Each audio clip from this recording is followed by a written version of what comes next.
All right, we are live. Let's lock and load, team. Welcome to Path to the Pros, the Olympic edition.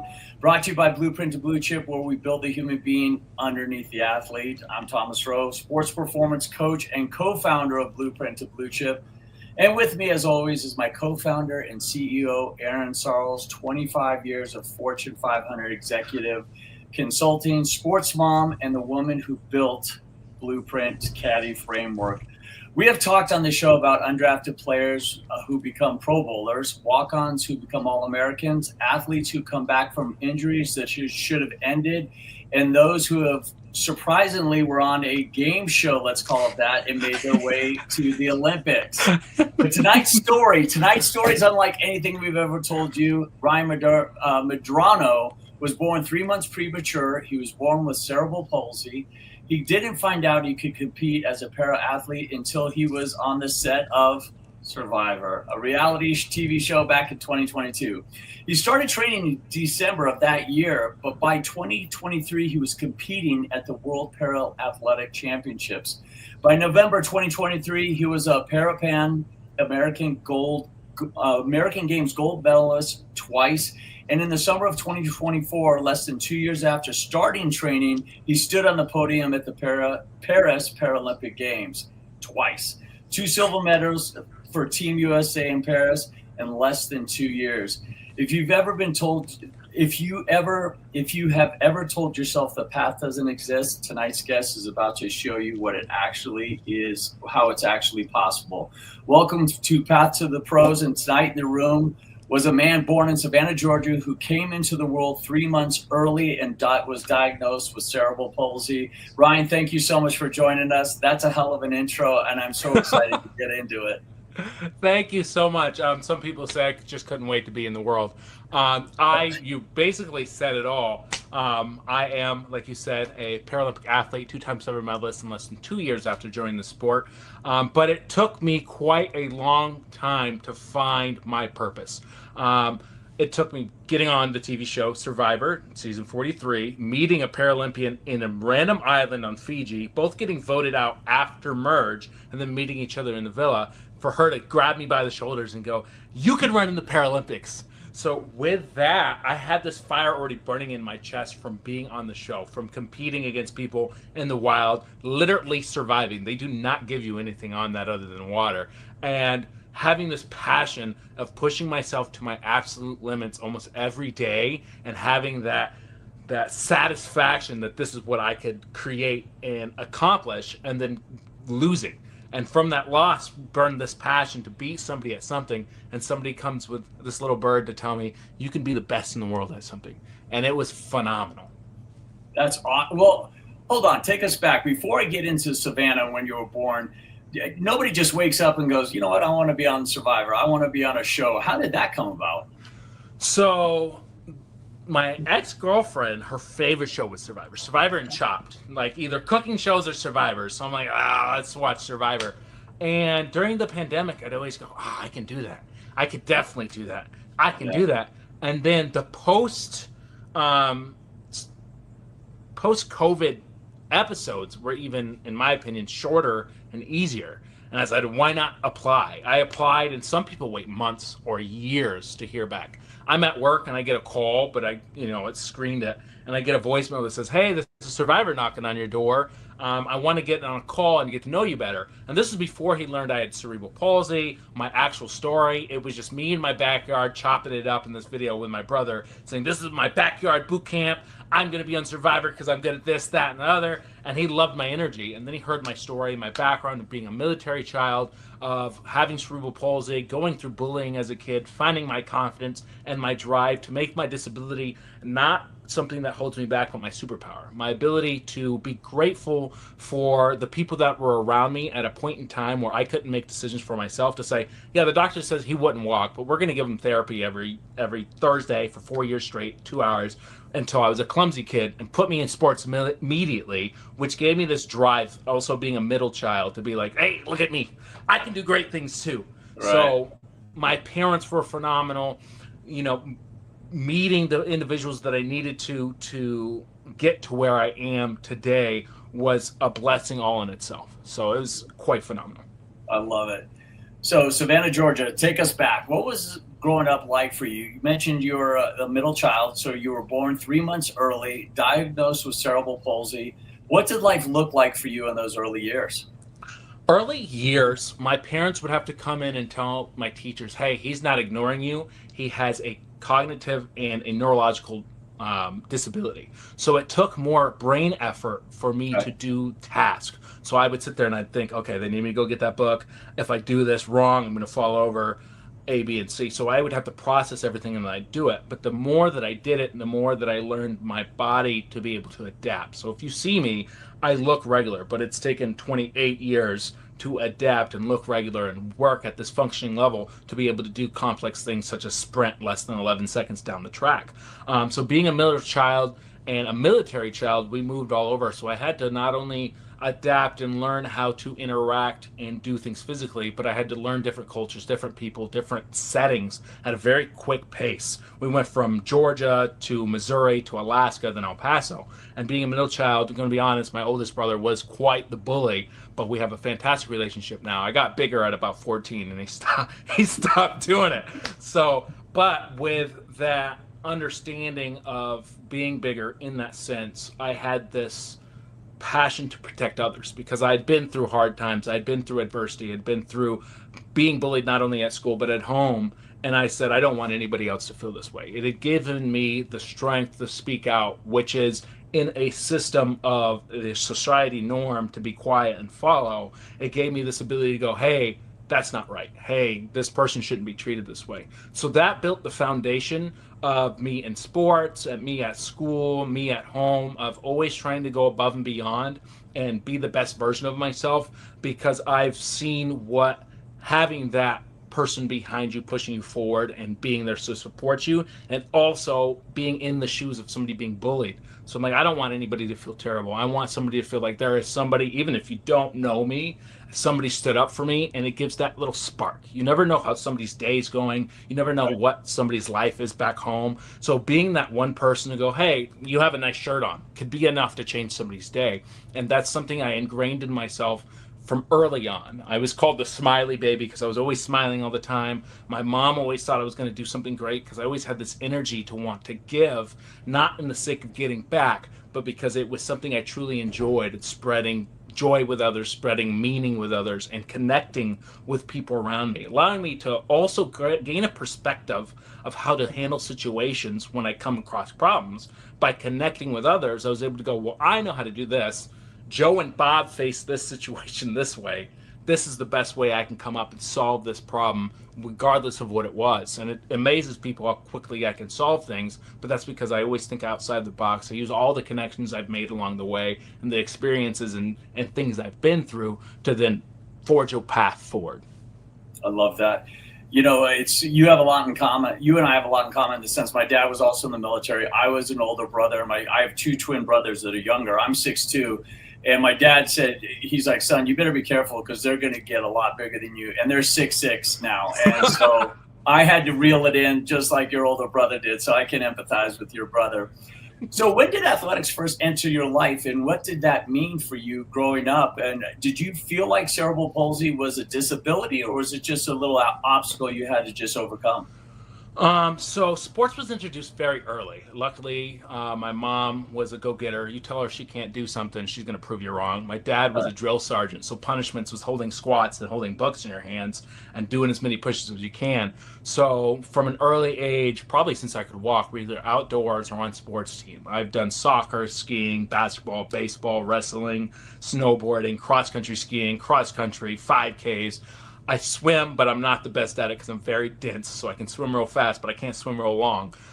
So sports had been introduced very early on, and due to the fact that I was put through therapy for so long with my cerebral palsy, it allowed my brain to create new neural pathways to communicate. But with my cerebral palsy specifically, it causes a sense of tightness on my right side mostly, restricting my passive range of motion. Earlier, I sneezed and my ab cramped for about a minute and a half because I trained so hard yesterday. So as a kid, it taught me to anticipate how things would happen. especially with group sports or in wrestling. I would learn if I push somebody this way and then pull, most likely they're going to take a step this way. Or if somebody does this, they're most likely going to take a shot. So throughout life, not only in sport, I learned to anticipate people's body language, the way they spoke, and the way they sounded, so that I can then process a little bit quicker so I wouldn't get left behind. So I looked at it in my perspective, it was a superpower that I had to learn and sharpen. It wasn't something that was like, oh, I'm better because this. No, I'm better because when I go on the mat or I go on the field or somebody tries to teach me a drill or teach me something, I know I'm going to have to work a lot harder at it to accomplish the same as the standard level. Sure. And in that sense, I'm constantly visualizing and thinking about it and going through it through my head, no matter what I'm doing. And that could be a little bit of my ADHD, always having something running in the back of my brain. But it allowed me to understand that if I want to be great, which I always did, I've never wanted to be like, JV's okay. No. When I was a freshman, I had to wrestle the team captain to be varsity, and I was varsity. Wow. So I always took it as, let me be as best as I can, and how can I approach this as best as I can? I always asked questions because I knew, if you ask enough questions, you're going to get as many answers as you need. Right. So my disability allowed me to perceive the world in the sense that I am new at almost everything. That failure is okay because I failed so much growing up, learning just to walk, that I took it as a teacher instead of being scared of it. So my disability made me who I am, but isn't necessarily who I am. There you go. Awesome. Well, we know what made you want to go on Survivor. What were you expecting from that experience? I mean, other than I'm sure you were expecting to win it all, but what were you expecting overall? So first of all, being on national television was phenomenal. There is a sense of almost the same as being in the Paralympics when the gun's about to go off. The first time we're on the beach and I see Jeff, and it's like all hitting you at once. It's like, oh my goodness, this is happening right now. You got to reel it in, and you don't get a second take. Like, it's all one take. Sure. So he says, Survivor's in the ready, go. And I was sprinting into the jungle at this point in time. But I had this determination from a young age. To give a little side story, my dad, when I was about 7 years old, swept up a bunch of piles of dirt on the back porch. And he came to me, and because the way my brain thinks, I usually think of one task at a time. And this kind of broke that frame for me in a good way. He goes, hey, Ryan, can you sweep up that pile? And I said, okay. So I swept up that pile, I poured it out, and I said I was done, because that's what I heard. Sweep up that pile. He comes back to me and he goes, you're not in trouble. But did you notice that I swept up multiple tiles, and you had the ability to not take from yourself to go above and beyond? Just, a couple more piles, a little bit more time, and accomplish a better goal above what I had asked you to do. Wow. Think about that when you approach things. He doesn't even remember this. I asked him about it, but it is ingrained into my skull. Sure. And I said, and I said, this allowed me to always try to think of opportunities to do better and always seek out opportunities to accomplish new things, or just opportunities in general. Talking to somebody, asking a question, the worst they can say is no. So going and applying for Survivor had that same outcome. Even the process of the 6-month interview, each time I talked to a producing director and things like that, I always absorbed it like a sponge. I'd ask questions at the end. I'd actually give questions for them, and they'd be like, wow, that was a good question. I took everything as an experience to build me up and focused on the journey of each experience rather than the outcome. So When I went on Survivor, my thought was to have an experience that will allow me to create a life that I want in the future. And I was myself while I was out there. I had a phenomenal time. I have lifelong friends. I met Noelle Lambert, who's about to have a beautiful baby. She is 9 months pregnant.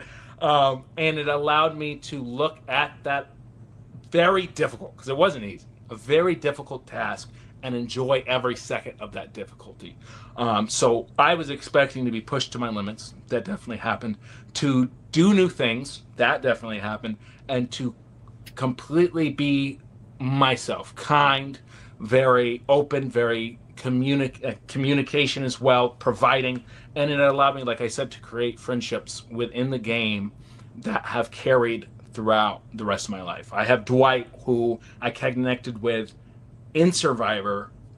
There was a time where he was very upset. We're on opposite teams, but I still went to him and I talked to him as a person, because that I didn't sit well with me. I'm like, why are you upset, man? And we talked and we cried together at this sense, because we removed ourselves from the game to be people, not to be against each other. And it meant so much to him and to myself. I see him as a brother. He reminds me a lot of my brother, that he showed up not once, but twice in Paris to see me compete. No shit. So, yeah. So I'm at long jump, and all of a sudden I hear, Ryan! And I look over, and it's Dwight. I'm like, what? And it brought me this sense of comfort that somebody I knew other than my teammates were here to watch me and support me. And he did that 2 times. So it's gaining those experiences and those connections that I really was looking forward to on Survivor. Not even the $1 million, but the priceless connections you make and the character development that you create while you're out there. Love it. Love it. Erin texted me a message and she wants to jump in here. Yeah, no, I love this. I'm like kind of dying to know, like, what did your family think about you going? I'm like, as a mom, I'm like, what did your family think about you getting on Survivor? Like, were they like, what are you doing? Or were they like, yeah, go for it? This is something that's conflicting inside, is that I got on. My parents were excited, of course, but they've known me to always go above and beyond. So when I told them, they were like, oh, cool. And then I got it, and they're like, we knew you were going to get it. My little brother wasn't even excited. I told my little brother, and he goes, oh, okay, cool. I said, you're not excited? He goes, you're Ryan, dude. I wasn't expecting you not to make it. I'm like, it'd be kind of cool for somebody to be surprised. So my parents were super happy. They were really excited about it. My mom's a worrywart. She is the most paranoid. Keeps her alive. So she was like, make sure you get your shot. By the way. Yeah. As a mom, we're designed to worry. Yeah, like, that makes sense.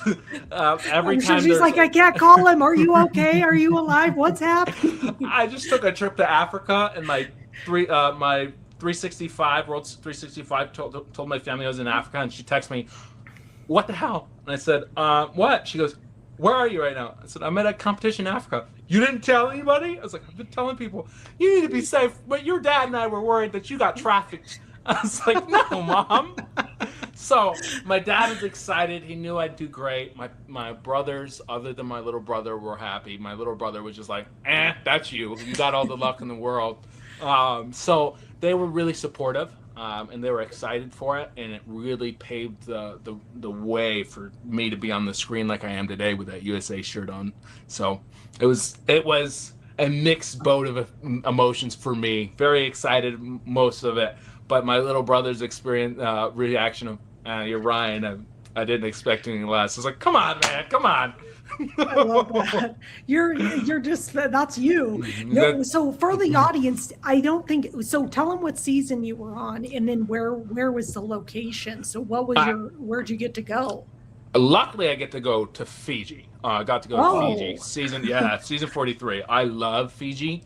I was in the water more than I was on the land. Spearfishing, caught over 40 fish. The producers were like, "Hey, we need an interview. You need to come out of the water for a little bit." I'm like, I guess.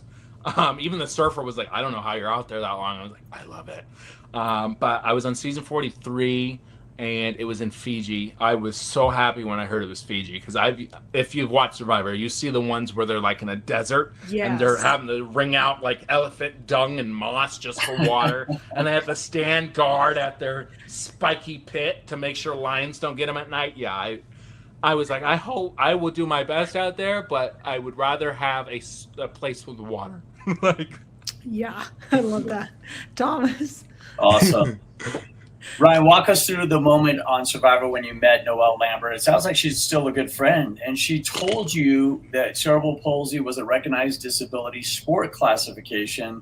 What did that conversation actually feel like, and when was that light bulb moment, like, I'm going to do this? So first time I see Noelle is before Survivor.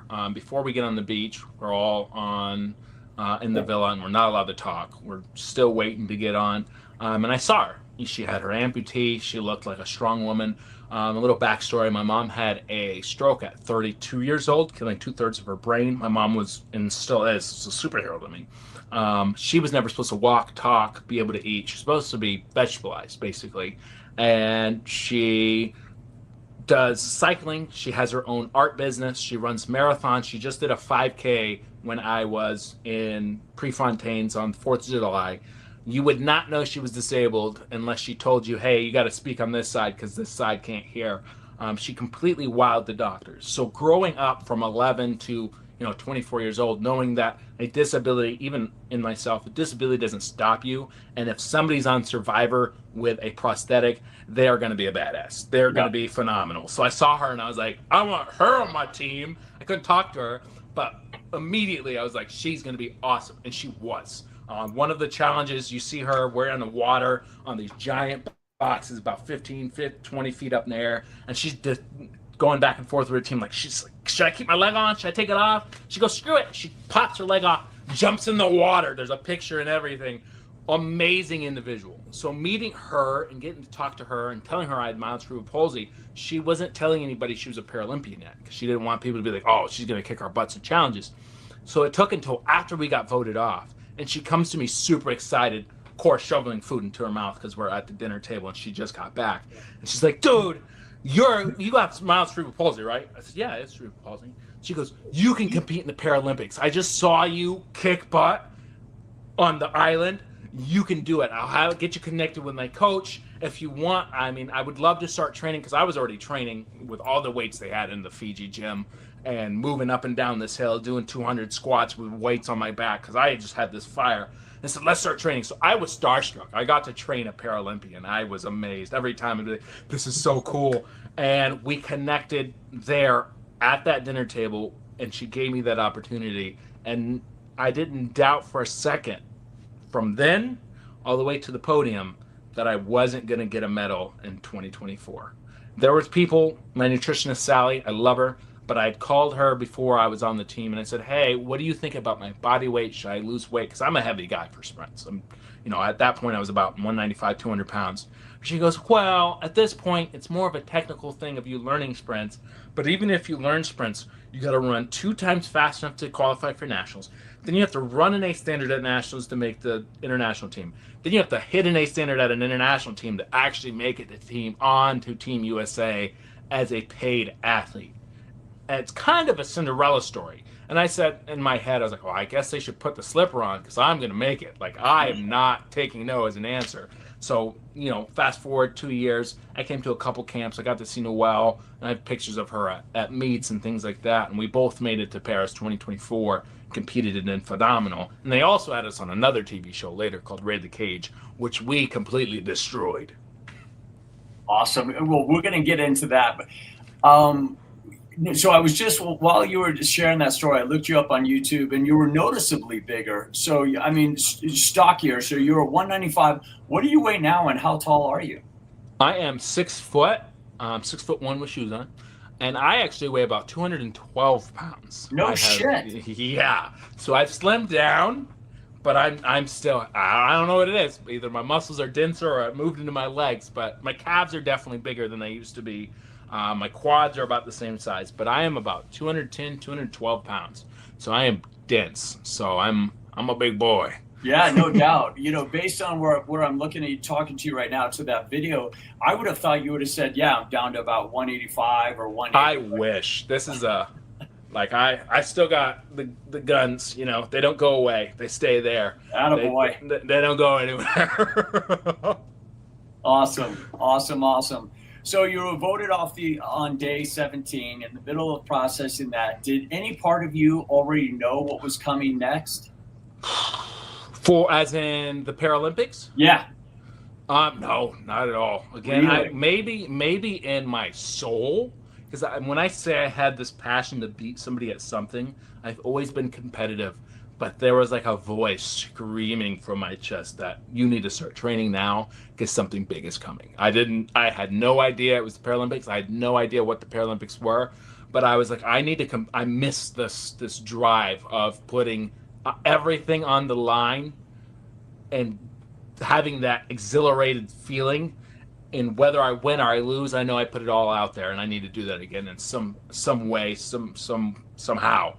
And 2 days later, Noel pops up and is like, "Hey, I got an opportunity for you." So I think, again, it's that neuroplasticity and that manifestation that allows opportunities to come into your life.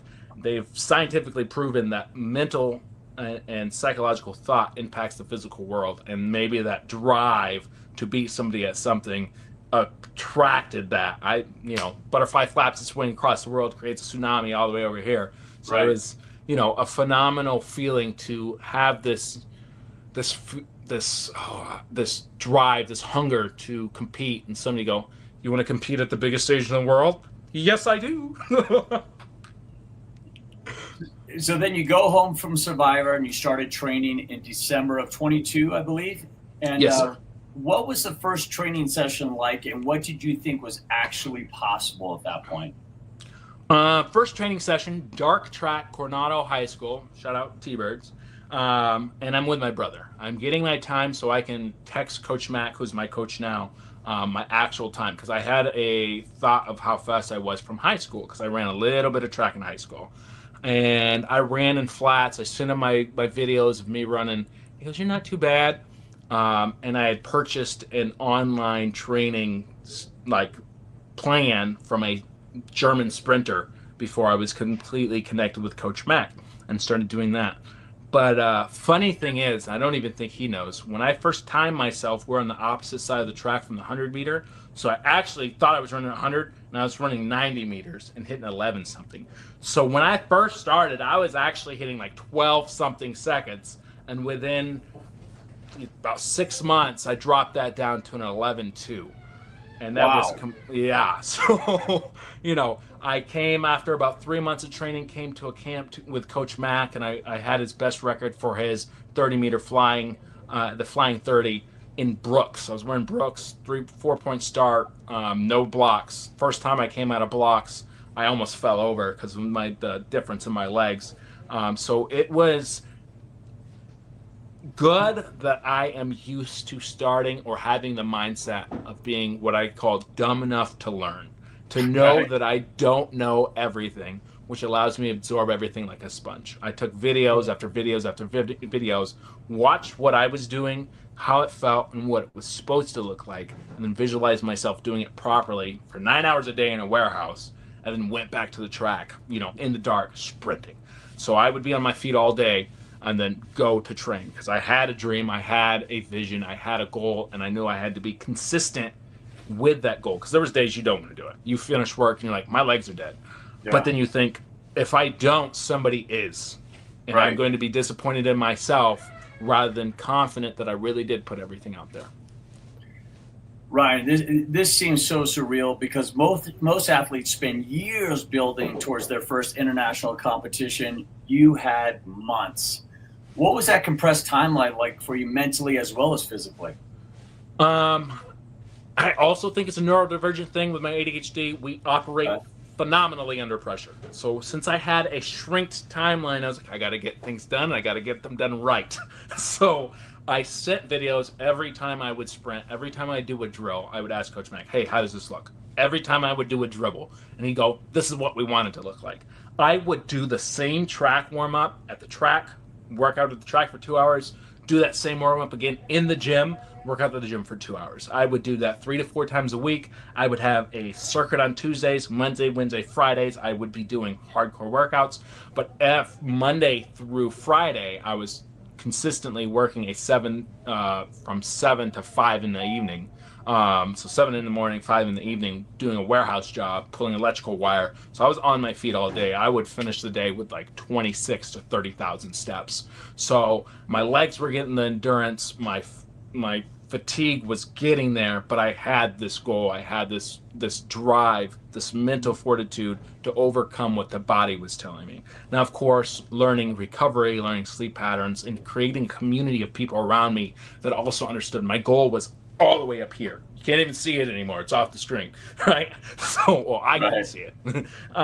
But creating that community of people to hold me accountable and also be there for me in the hard times. Like, I went through injuries from work, and I went through acute tendonitis in my ankle, which didn't allow me to put weight on my ankle in that first 6 months. So for about 3 months before I even got to Coach Mack training camp, I couldn't actually sprint. If you watch videos, I can put weight on my right and I go on my left, and it's like I'm falling. So it took, therapy before I even got to the elite level to allow me to be able to run, because I pushed my body too hard. So it was a learning curve of going from wanting to do 110%, but then learning sprinting is one of the hardest things you can make your body do. So with this, I had to make a new approach. I had to work efficiently and I had to train efficiently. I had to make sure I ate. I had to make sure I had hydration. I had to make sure I slept. And these are things that a lot of athletes, young and old, don't understand. It's not just training. If you train, you're not going to get any better, because where all of that work pays off and creates something is when you rest and your body recovers and you take time to look at video and you take time to reflect. So it was having that learning curve. Yes, I was doing everything I needed to do, but I needed to supplement that with the proper recovery, with the proper nutrition, with the proper sleep, and the mental health and the communication to my social and family life, that I am doing something that a lot of people find is impossible. So if I say no to a certain event, it's not you guys. I have a dream, I have a goal, I have determination. Please support me in that. And it was amazing the amount of support I got. Honestly, every race after that, it felt like everybody was pushing me from behind with a hand on my back. Love it. That's awesome. I love that. I think the other thing I love about your story, and we get this question a lot, and this is the inception of why we do this show, is everybody think there's like one way to get to where you want to be. And you have such an incredible story of like Survivor, a television show. Not that most people are probably going to go that route to really kick it off. But what would you share with our audience about, just what's kind of the unexpected path, and how do you stay open so it all can come in? I would say, and I always say this, it is the one thing I feel humans have that other animals don't necessarily have, is that ability to empathize and sympathize with one another, to hear a story and really understand and feel for that person and make that connection. Because sadly in track, it's not about, it is about how good you are, but it's also about who you know and who you can connect with to learn about meets or be invited to meets or be told there's the Paralympics. So being myself, who loves to connect, the soul, my very soul loves to connect and understand people. I feel it helps me understand myself and allows me to be able to communicate how I feel to the outside world.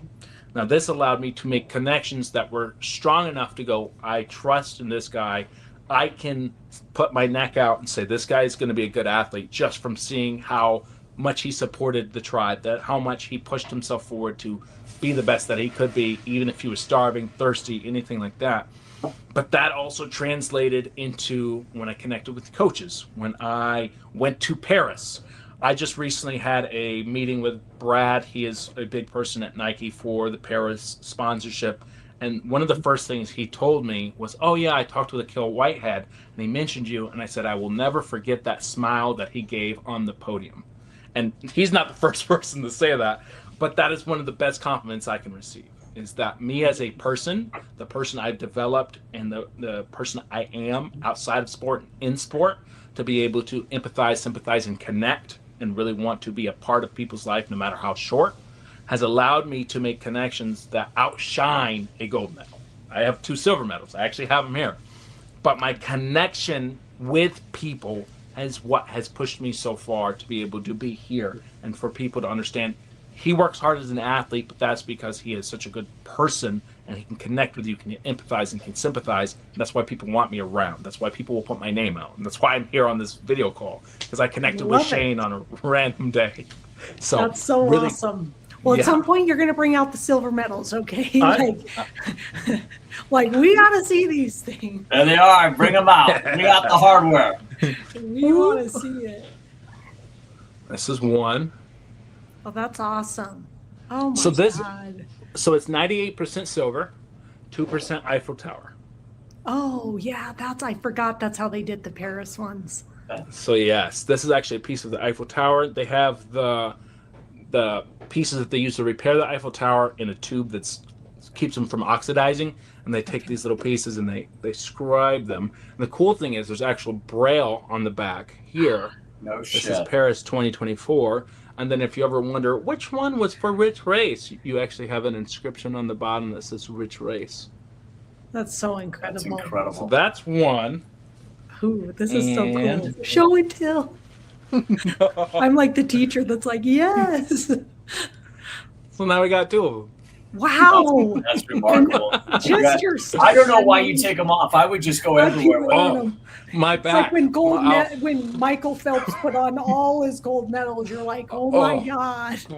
I can imagine. I went to the airport with these on the way back from Paris, and I was like, I love the connection. I have photos with so many people. I got to go in the cockpit of a plane, but my lower back at the end of the day was like, please. It's slight shift forward that you don't even notice until you're like, why does my back hurt? Like, and then you feel it at night. So that's the only reason I don't wear them. But after you get these, I'm gonna be honest, there are some cool medals out there. But the thing everybody says when I hand this to them, and I warn them, I say, it's heavy, be careful. Because I've seen somebody drop it when they hand it to somebody and it cut the ribbon. And every time, because I always hold the ribbon while I hand it to them, and I hand it to them and they go, oh, it's heavy. And I'm like, I just said that, but it is heavier than you would think. Like you don't think this is like, it's about like 2.5 pounds, but it's like, oh.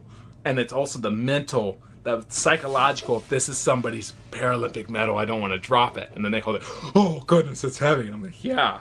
And I love these because people think they're some sacred, medal. Yes, I put a lot of work in to get these. But for me, it's the connection over the screen in person that I can make. So I'm like, you want to put it on? I'm like, oh, I can put it on? Yeah, dude. Like, why not? It's just a medal. It's the connection that I'm making with you because of the medal that makes it important. Of course. That's one of my favorite things. That's awesome. That's pretty damn cool. Yep. If I see you guys in person, if we ever have meetings in person, I'll bring them. You guys can wear them. Oh, you better believe it. That's going to be my new profile picture on social media. Yes, sir. Ryan, step aside. I'm going to get this selfie. I love it. Picked up some new hardware. Yes. All right. So, Ryan, we're talking about 2022. It's a condensed training. So take us through 2023 and 2024 because 7 months later, you're competing in the World Paralympics Athletic Championships, and then you're off to Parapan American Games, and then back to 2024, back to the World Para-Athletic Championships in Kobe, and then off to Paris in 24. What a roller coaster. I was thinking the same thing. I was thinking the exact same words.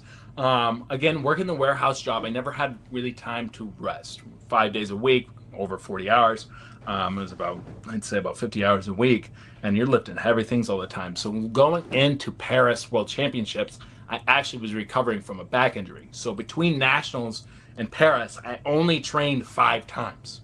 What? Yes, because my back was so bad. And I didn't tell anybody because I didn't want them to be like, nah, don't take them on the team. But when you're running, and I'm going to tell you something, when you have that adrenaline and you're running, pain's not there. It's all after. So I said, I need to push through this. I've made it this far. I am going to train and optimize the things I can do with my back being messed up. And I'm going to do everything I can do, such as rest, do hyperbaric chamber. I partnered with a recovery place over in El Paso, and they let me do the hyperbaric chamber, which helped to heal my back quicker. Sure. So I had to do as much as I could to be as best as I could when I made it to Paris. Because my goal in Paris the first Paris wasn't a medal. My goal when I go into that international championships was run fast enough to be cemented on the Team USA team.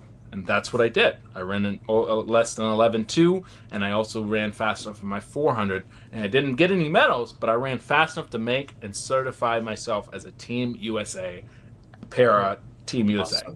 Awesome. So that was the goal. Now my next goal, my next race, I said, hey, I'm going to get medals at this one. Para Pan American, I did the same thing. I trained, I stayed consistent, I tweaked the little things that I could. I continued learning how I could have proper nutrition, how I can rest, what amount of nutrition or hydration I needed for not only me as an athlete, but me as an individual that has cerebral palsy. A lot of people don't know, but cerebral palsy affects people differently. There's a 400 I just did, but 400s at times or extended endurance sprints has made me lose sight, has made me have a migraine that resonates here for about 3 days, and completely locked up my legs. Yesterday after training, because I had a phenomenal day yesterday, but there was days where I'd finish training and I wouldn't be able to hold my son. I'd be giving him a shower and little baby, and my muscles here would start locking up. So we would sit down on the floor and I'd watch him the way I could. So not only did I have to learn how to be the best athlete I could, but I also had to navigate through pushing my body past what my disability wanted it to do. And that came with a lot of mental fortitude of pain is coming, but that is okay.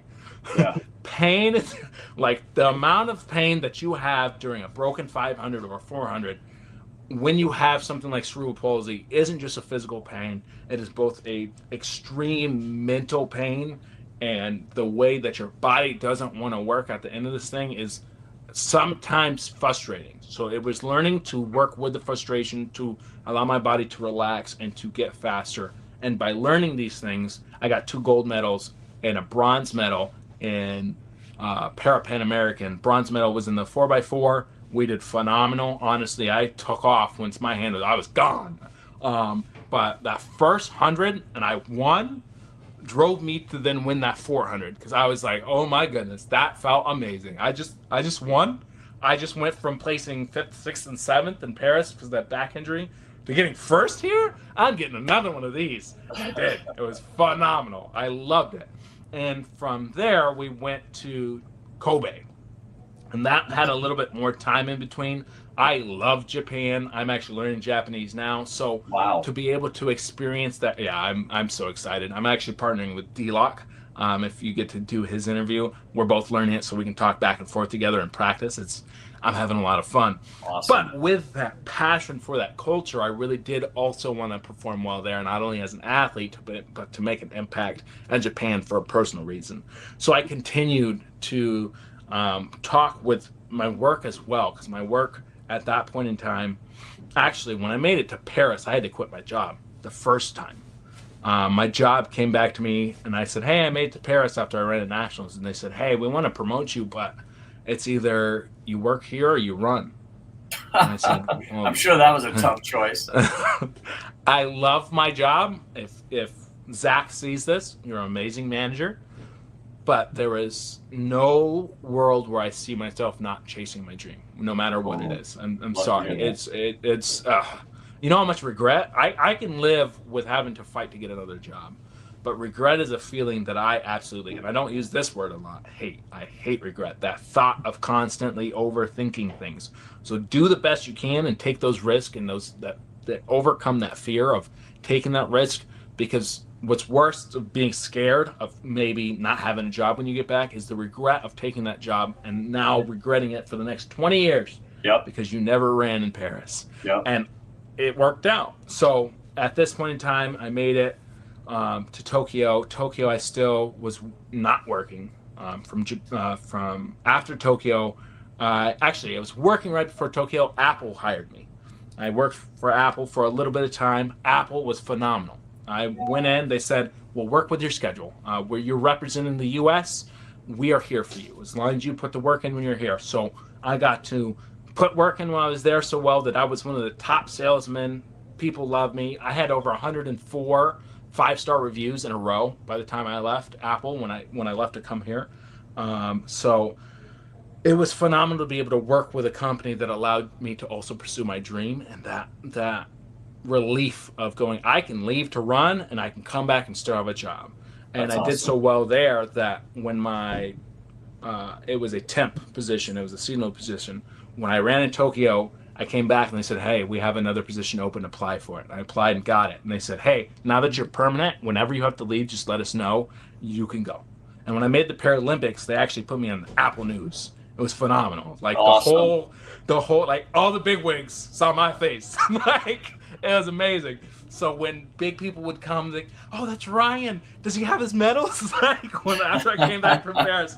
So it was amazing to be able to have that support, both home, work, and a coach consistently pushing me to be better, and taking that support and really holding myself accountable. If these people have supported me and putting their time into me, I need to pour into myself as well. So competing in Kobe was phenomenal.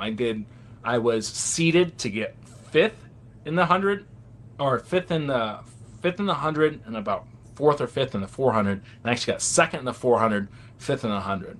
And I buckled down for the next 3 months, and I outran 3 of my competitors to get second in the 100, and I consistently had second in the 400. And it was that 0.03 of a second for the 100 meter. So unbelievable. Yeah, I have 3. I watch it, and if you look at the photo finish, it is like that close. Like, it is so close, and it all came down to a lean. And I remember my 100-meter race, because the way I would always run is I'd get out and have a really good start. I have a great start. Bah, bah, bah, bah, bah, bah, bah, bah, bah. But midway, people start creeping up, but then my legs start getting going. So as long as I relax, my speed lasts longer than theirs does. But if I tense up, my body's going to get tight, I'm going to shorten my stride, and I'm going to fall behind. So I had to run my race. I literally had to stay in my lane and go, just run. Relax. They're going to fall away. And that's I said that in my head. Relax, they're going to fall back. And I kept going. And then I saw that line. I leaned like a donkey, kicked me in the back of the head. I leaned as hard as I possibly could. And that was the difference between second and third. And the difference between second and fourth, not getting a medal, was 0.04 of a second. Good God. It was, Good yes. God. Yes. And I have challenged people. I said, if you hit the stopwatch, within 0.05 of a second, I will give you $100. The closest anybody has gotten is 0.03 of a second. This is the closest anybody has, 900 of a second, sorry. 3 times longer than what was the difference between me and the guy behind me. So it is ridiculous how it comes down to split seconds, hundredths of a second. It is phenomenal. And that feeling, and you'll see the pictures, I probably sent the pictures, and you see me with my hands on my head looking at the board like, did I make it? Because we were so close. I was like, I don't know if I got second. And second, third, and fourth were so close. I was like, I know I medaled, but I don't know where I'm at. Right. And my name pops up, and it is 0.03 of a second closer, faster than the guy next to me, and I just yell. It was it was electric. Quite literally felt like electric going through my body. I didn't even feel tired. I was tired, but it did not feel tired. And then to carry that into my 400, it was strong suit in the sense of I was more consistent at placing, but it is a more difficult race. It hurts. Yeah. So to be able to carry that into the 400 and give that love back to Paris and be on that podium and then take pictures for 2 hours with my face hurting because I was smiling so much, it was a phenomenal feeling that really allowed me to take pride in myself and appreciate the amount of work I put in. Because sometimes as athletes, we set goals and we hit that goal and then we set another one. And then we hit that goal and we set another one. And we never take time to have gratitude for ourselves and the amount of effort we put in. And it will burn you out. It will make you psychologically, and that was my last season and for India, psychologically, because I was doing that to myself. There's those ups and those downs of I'm doing everything I can and getting faster, but because I am not taking that time to have gratitude to control my thoughts and really appreciate the journey, and I was too focused on the outcome at this point in time because I'm so keeping that second in the world, I was burning myself out here, but the fastest I've ever been. But it was so much harder mentally. And I would take a physical strain over a mental strain any day of the week. Right. So you have to remember to have grace and to understand that you are human and you do make errors and you do make mistakes, but that isn't the end of the road. As long as you get up and continue working and you focus on creating that environment to stimulate growth from failure, you'll be okay. Yep. So I know on reality shows like Survivor, they like to pit teammates against each other. You finished behind fellow American Jade Blackwell in multiple events. What is that dynamic like? Just based on your personality, I assume you guys support each other, you guys push each other, you guys root for each other. There is no real strong competition or rivalry. There's just nothing but support. Get into that a little bit. You're 100% right. We actually have roomed together a couple times in Kobe. We literally would we'd room together. We'd go to the convenience store and do this little gotcha thing where we'd buy a ticket. They'd give us a figurine, so we hung out all the time. And I support him and I always push him. But when it's race day, I tell him, today's the day I'm going to beat you. Because if I don't say it for myself, I don't visualize me beating him, I've already lost here. And he goes, okay, let's see if you can do it. So it is support because we're both Team USA. And who I am, I can't really have animosity or any type of grudge against somebody. You're doing your best. I'm working to beat my best. Sure. And eventually, if I continue doing this, I'm going to drive past you. As long as I continue on this road, I'm going to get there. But am I, frustrated when he beats me? Yeah, you betcha. I don't like losing. But it does drive me to be better. And he drives me to be better. But every time we see each other, it's nothing but love. I just saw him at Prefontaine's. As soon as he saw me, he's, Ryan! And we hug each other. And I was like, how have you been? And we catch up. And I personally, as an athlete, like that better. Even when I was in Paris, when we were in the call room with teammates, there was a guy and he was new. I was telling him, hey, I think he was a 38, but granted, he wasn't fast enough to necessarily be really huge competition for me, but I still wanted him to have a good race. And I said, hey, work on this, work on that. We talked before while we were in the hotel, work on these things. And just run. You've done everything you can. Enjoy this because people work, 4 years or their whole lives just to make it here. So really focus on taking it in because it goes by like that. And afterwards, he was so grateful. Even recently, his mother sent me a message. Hey, we're creating a birthday card. We want and a video birthday card. Can you send a happy birthday for him? And I said, yeah, sure. Why not? It was connecting and having that connection with rivalries, with other teams that really, in my opinion, for para, were really good at that. I've had the Paris volunteers be like, hey, when it was Olympics, no offense to the Olympics, but they're like, when it was Olympics, it was different energy. It wasn't as fun in the sense of people wanting everybody to do well in the sport. It was very individual, and it just created this different feeling. You guys, you are doing a phenomenal job. You have this rivalry with everybody. You want yourself to do the best, but you also want everybody else to do well, and you want everybody to be a part of the success. Right. Everybody in the race gets a hug. That's every time I race with people, as long as I'm not dead on the ground, shake their hand, give them a hug. Because everybody stepped on the line, everybody did their best, and I want everybody to know, like, yeah, I might have beat you, I might have lost to you, but I see you as a person, It's that connection that allows me to keep pushing and keep being better and have that rivalry, but not make it a thing that gets in the way. For sure. Aaron, jump in. Well, I want to know what it was going through your head when you were on the podium. I mean, I think most people I've never talked to an athlete that's been on the podium from an Olympic Games. So it's like, what is going through your mind when you're up there and they're putting that medal around your neck? I'd love to just have you share that with us.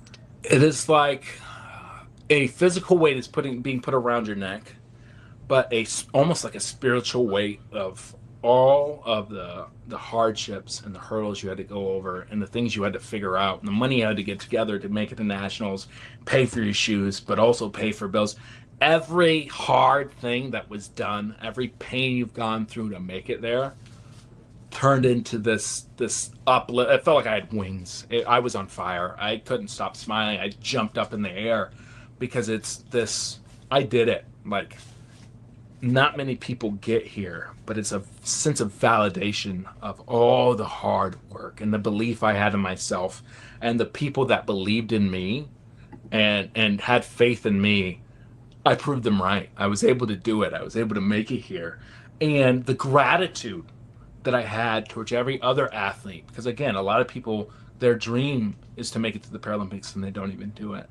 Right. So the fact that I was able to make it to the Paralympics and medal not once but twice in 2 years, I was extremely grateful and finally was able to take a breath and go, mission accomplished. Like, thank you everybody. And I think that's what everybody felt. That's what they felt through that smile, was that excitement of, I couldn't have done this without every person that's here. Because yes, it's an individual sport, but if I'm running against myself on the lane, it doesn't really make sense. If the volunteers aren't here to make sure everything's going smoothly, it doesn't happen. If the officials aren't here to review the tapes and say, yes, you were 0.03 of a second faster than the guy next to you, it wouldn't have done anything. So to have complete at full circle gratitude and validation, I was lighter than air.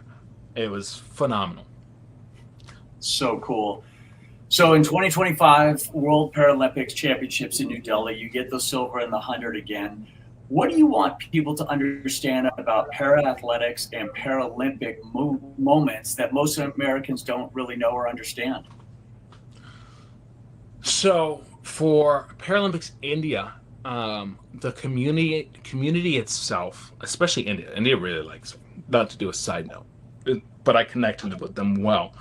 But we're very supportive of one another because we know the majority of people aren't watching us, sadly. Not yet, because we're not broadcasted as well as the Olympics. We're not seen on the same networking. Like even recently at the Winter Olympics, there was a lot of talk on how why'd the camera crews leave after Olympics when the Paralympics are happening right after.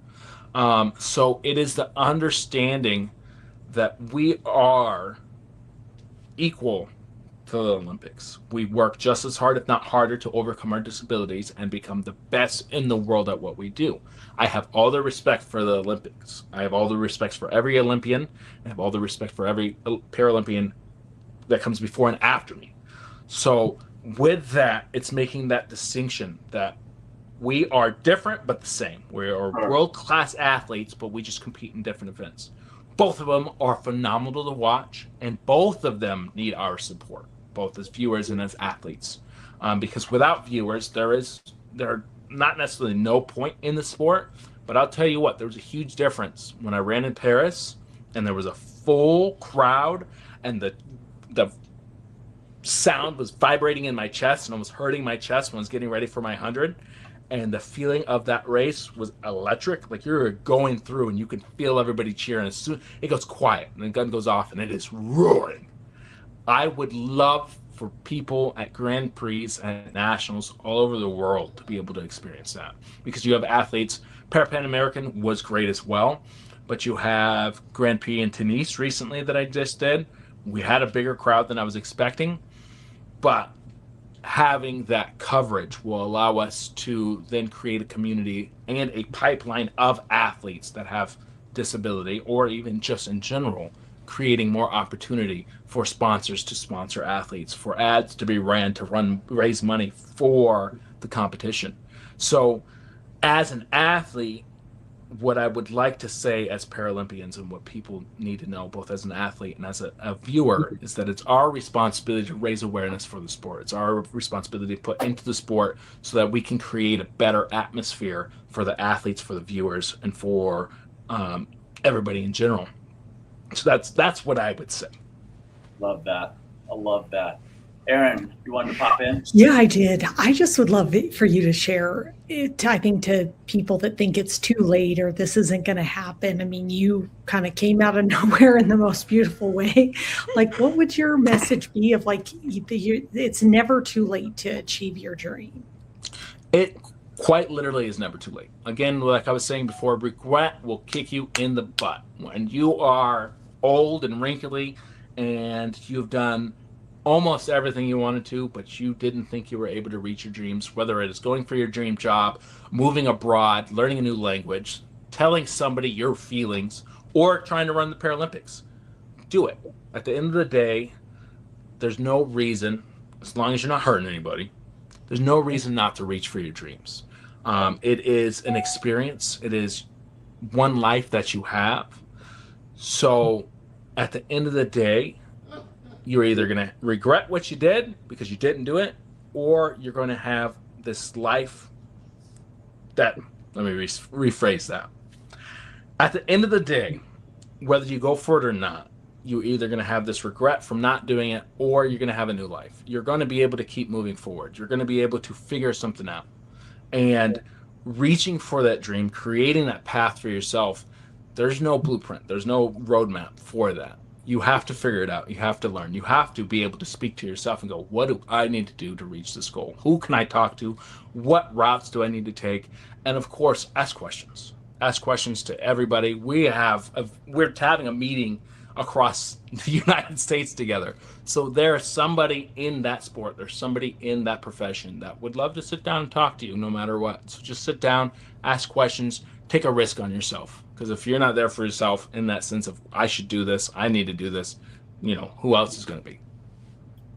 That is absolutely remarkable. When we started Blueprint to Bluechip, Ryan, it kind of started off as just a high school mentorship program. And then we started Path to the Pros, where we started talking to professional athletes. Then it branched into Olympians.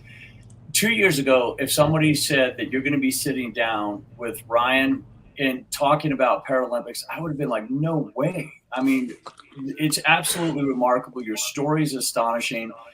And it's absolutely inspiring. And we ask every single guest on Path to the Pros the same final question. You were born 3 months early. You were diagnosed with cerebral palsy. You went on Survivor and had a conversation that changed your life. You started training in December of 22, and 18 months later, you're standing on the podium in the Paris Paralympic Games wearing the red, white, and blue.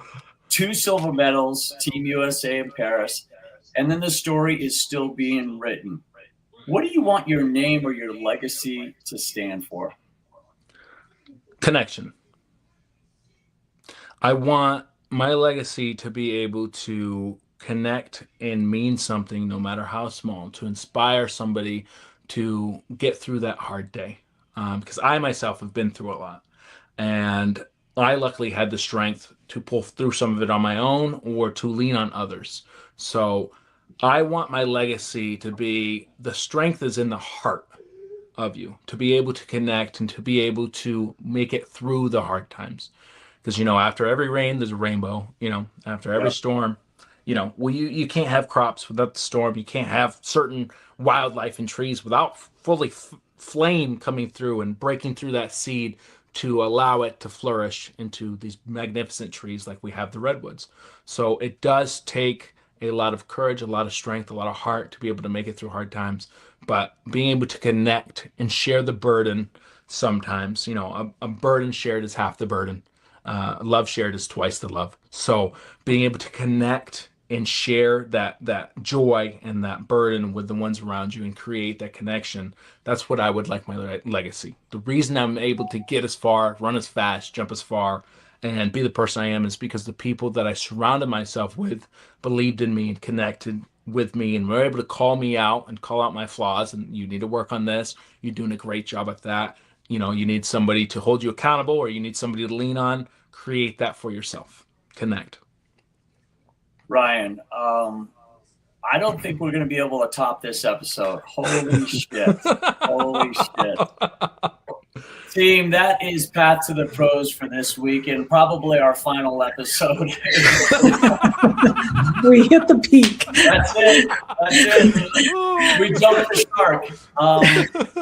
Ryan, thank you. Thank you for showing every single person that'll be watching tonight that the path doesn't have a start date, and it doesn't matter when you start. You just have to start, because you're right. The key here is regret is the worst enemy. That it doesn't require a perfect body or a perfect story. That sometimes it starts with a conversation on a reality show in Fiji. And sometimes 18 months later, you're standing on the podium in Paris. I mean, who would have thunk? To everyone watching, share this right now. Don't wait. Send it to every athlete, every parent, every person who has ever been told their window is closed and their path doesn't exist. Ryan has just proved that it does. It never ends, and it's always an opportunity. We'll be back next Thursday at 6 p.m. Maybe not, live on YouTube, Facebook, and LinkedIn. Until then, stay off the shortcuts. I mean, Ryan is a living testimony and testament to the fact that there are no shortcuts. Stay on the path and remember why you started. Because if you ever forget, I'm sure Ryan will reach out to you and remind you why you want to keep going. This is Blueprint to Bluechip. We build a human being underneath the athlete, and we'll see you next week. Ryan, Aaron, thank you so much. Thank you. Thank you. That was